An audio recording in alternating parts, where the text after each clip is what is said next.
chance in overtime where you had 2 swipes at it and came away. The second one went just wide. Yeah, I mean, it was a tough one. I watched it again, and I probably had a little more time than I thought I did, and maybe I could have made a move, brought it to my forehand. But I took the chance and didn't go my way. But I mean, the game is 3 periods, 4 periods when you need it, and I thought for the most part, my line took it to them, and I can't say enough good things about Mackenzie McNeil and Natalie Marcuzzi, my line mates. We're starting to click. I mean, it was tough without having the full team practices for a while back in Toronto, and unfortunately this was our feeling out period. So we're starting to build that chemistry, and I can't wait to see what we can do moving forward. Yeah, so more pucks on net, and we're going to go from here and build on that. Great, thank you. Next up, we have Hannah Beavis.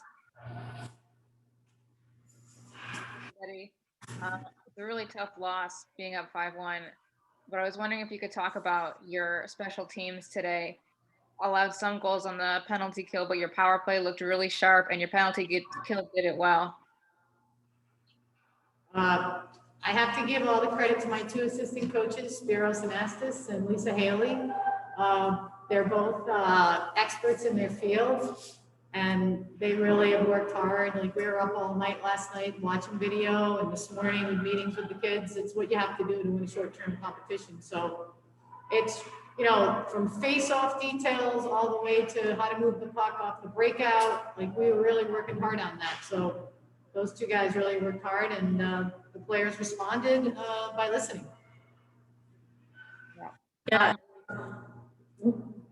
We have a lot of work in practice on our special teams. I think at this level, that can be a difference maker. And I think our power play started to click today, and I think it came from the hard work in the corners. They're a pretty aggressive team on the PK, and I think us just possession over position kind of worked in our favor, just retrieving those pucks and now working them in the corners. So I mean, our special teams killed it today. I will say one thing: in order to get to the special team situation, especially the power play, it takes hard work. We were driving the net. That's something else we talked about. So if you're driving net, they're taking penalties on you. If you're working hard and they have to dive and trip you, it's because of the hard work that the whole team puts in on 5-on-5. So don't forget that, because you don't get to a power play until someone works hard and they have to hold you down. A question for Bridget. What makes you start Samantha Ridgewell, and how do you feel like she played her first NWHL game? Yeah, I mean, Sam, you know, unfortunately, like I said in the end of the game, we hung her out to dry a couple times, so it kind of put her in a difficult situation. But for her one of her first games this year, she stood tall and she was big. And unfortunately, a couple of them went in, and that's the way the puck bounces. But we're very happy with Sam's play. She's a great teammate, positive attitude, working hard every day. We love Sam. We love goalies. You should ask Greco, because Greco has to play right in front of her, too. Yeah, no, I think Sam played really well. I think, like I said before, we have our duty to play all 60 minutes and not let up, as well as score goals. So, like David said, a couple times we want to actually drive, so we just have to clean that up. Cleans up some up in front of the net, and Great, we'll take one more question from Holly, and then we'll call it good. Thanks, Holly. Hey, everybody.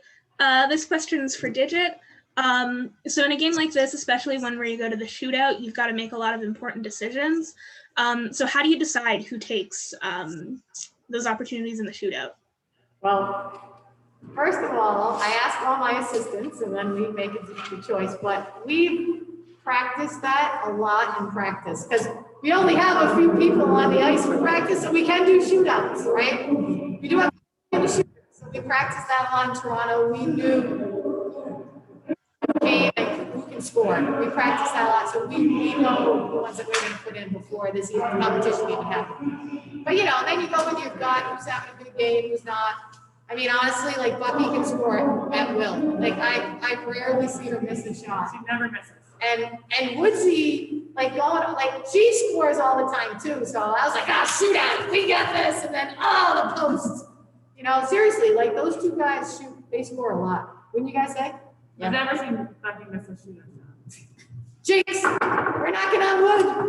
Knock on wood. Perfect.